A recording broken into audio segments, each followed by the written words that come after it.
Having a creative business is not easy. That's why this is part one of a multi-part series where I'm breaking down how to get a consistent $6,000 a month as a photographer and videographer. Photographer and videographer. You get what I'm saying. Photographer and videographer. Hey, don't worry about it, sweetheart. Don't worry about it, sweetheart. Don't worry about it. Don't worry about it, sweetheart. Don't worry about it, sweetheart. I got your back. Just follow me. Follow me. We're gonna go one piece at a time. I have my iPad here on the screen, and we're kind of gonna just walk through of the step-by-step process of the 6K month. And if you want a PDF of this workbook, comment the word anchor, and I'll send it to you for free. All right, so let's dive in. This process basically works on forever. You don't need to be making $500 a month. You could be making $0 a month. You could have absolutely zero, and this will still work. So you could either be charging $200, you could be charging $5,000, you could be charging $1,500. This process is still the same. And the reason it works forever is because I'm not telling you what to shoot. It's more of the system to get the bookings, to get you paid, to get to $6,000 a month. So you can kind of build it around whatever you're already shooting. And just so you know, I'm not talking out of nowhere. I've built my brand through my camera. I've gone on tour with some of the world's biggest artists. I've shot for NBA 2K, Ronnie 2K, etc., etc. I could keep going. The source, trust me, bro. I've worked in big rooms, high pressure environments. I've built a whole company that runs events based off of my camera. So you could trust me, I promise you.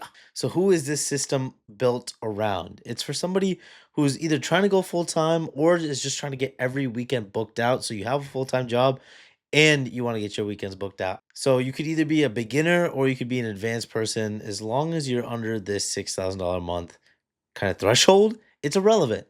All right, so let's get started. Before we do anything, before we post, send out DMs, any of that extra shit, you need to have your anchor offer. And not having an anchor offer is literally the reason why most creatives get stuck under that $6,000 threshold. They're doing one of these three things. They're custom coding every single item. So every time they get a gig or every time they get an inquiry, they're just throwing out a number to see if it works. They're unclear on what the client is actually getting, and they're pricing mainly based on just strict vibes. And then creators wonder, what the fuck? Why am I not getting this money? All right, so here's the framework. Write this down. So your anchor offer is basically your outcomes plus your deliverables. So that's your anchor offer. What are the outcomes that the client is going to get, and what are the deliverables you're providing them? Super simple equation. 1 + 1 = freaking 2. Damn. I also forgot to mention one thing. Do not kill me on this equation, but you got to add your time. How much time are you spending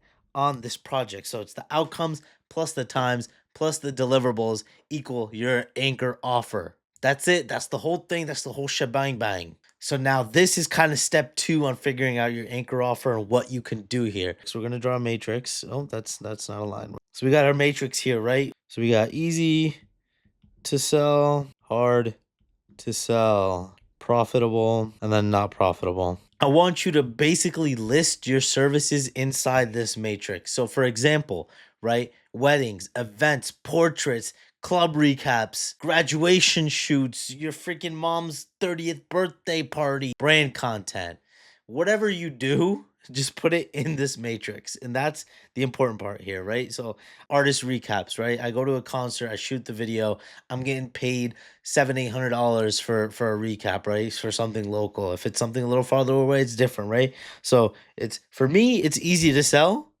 just because, you know, people are looking out for me in terms of the concert space, and it's profitable. Weddings, right? Super difficult to sell, but they make bank. So that would go here. Boom. Right, not profitable. What's not profitable? Like an anniversary party would go here because it's not profitable. They're expecting you to do it for free, and it's easy to sell because you got the referral, right? So secondhand stuff. And then what's hard to sell and it's not profitable? What's something that really does not make money and you're trying to be cool? Something like a UGC content, but it's not UGC content in the sake of, oh, a brand is hitting me up. It's UGC content of, oh, I'm trying to get a brand deal. And you got to do X, Y, and Z to get the brand deal, right? So for example, if I'm trying to get a brand deal from an airline, right, by shooting videos of the airline, that requires me to buy the flight, to go somewhere, to do something, and then on top of that, hope that the freaking airline hits me back, right? So that would go here, airline promo, something like that. So there we go. There's your services all written down for you. Pause the video if you need. I really recommend you write this down in everything you do. Editing, easy to sell, profitable, cool, whatever, whatever you consider your kind of things that you do. But type in the comments, like, what do you guys do? I want to know. What do you guys shoot? Talk to me. I want to know. After you get this matrix done, you got to pick your anchor offer. It has to be in the box that is profitable and it's easy to sell. Because if it's profitable and it's hard to sell, you're not going to get much of it. And if it's easy to sell and it's not profitable, you're gonna burn out. You're gonna just go poo. So pick the one that you could sell repeatedly and you enjoy doing it, and you make money, and turn it into a 3-tier menu. Easy to sell and profitable DJ recap video are very easy for me to sell and I make money off of them. They don't take me long, X, Y, and Z. So we're gonna turn this into like a 3-tier menu by starter, core, and premium. So you have a starter, and then you have your core package, and then your premium package, right? So you have these 3 packages, and the starter is for someone who hasn't really used you or doesn't know how you work or kind of just wants to dabble in your services and he wants to feel you up. Pause. Pause. Whoa. The core is the tier that you really want to sell the most of, right? That's your nitty gritty bread and butter. That's your freaking meat and potatoes. That's really gonna make you this money. And the premium is people who want speed, who want extra stuff, who want all this shebang bang +1 +7 shit.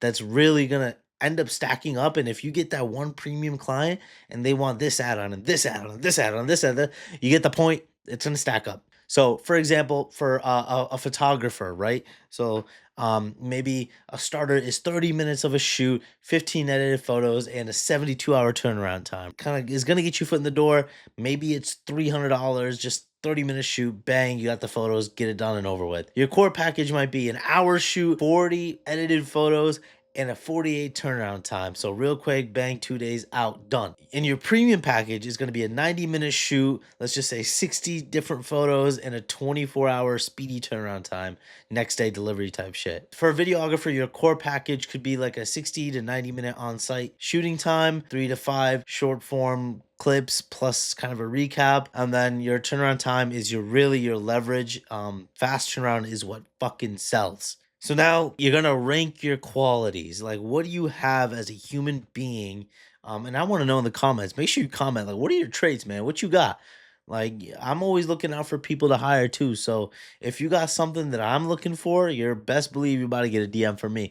But rank your top 5 qualities that make your anchor offer that you wrote down scary, but like in a good way scary, like not like, ooh. Is it fast turnaround? Is it clean edits? Is it knowing how to direct people? Is it, same day previews, next day delivery, weekend availability? Whatever your strengths are, just write them down. Rank them from 1 to 5 and kind of just figure it out. Because later what we're going to do is use that in the DMs and in your content, and it's going to be super helpful. So rank your attributes, right? So you're going to rank your attributes, and this is what's going to make you kind of stand out. Quick side note though, if you want me to personally review your menu, your pricing, and all that in between, and tell you exactly what to fix, I have a 10-week cohort called Booked by Brand. Boom. I'm not here to push it. I'm not here to plug it. I'm not here to do any of this. You could literally skip this part. I'm just letting you know it exists. And I got a little homework assignment before we continue here.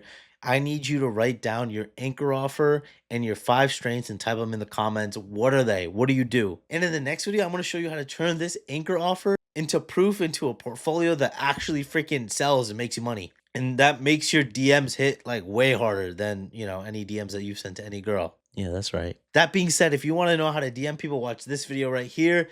And if you want to watch any of my behind the scenes vlogs on how to implement this anchor offer, I have a vlog right here that literally shows you this concept in action. All right. If you enjoyed this video, like, comment, subscribe.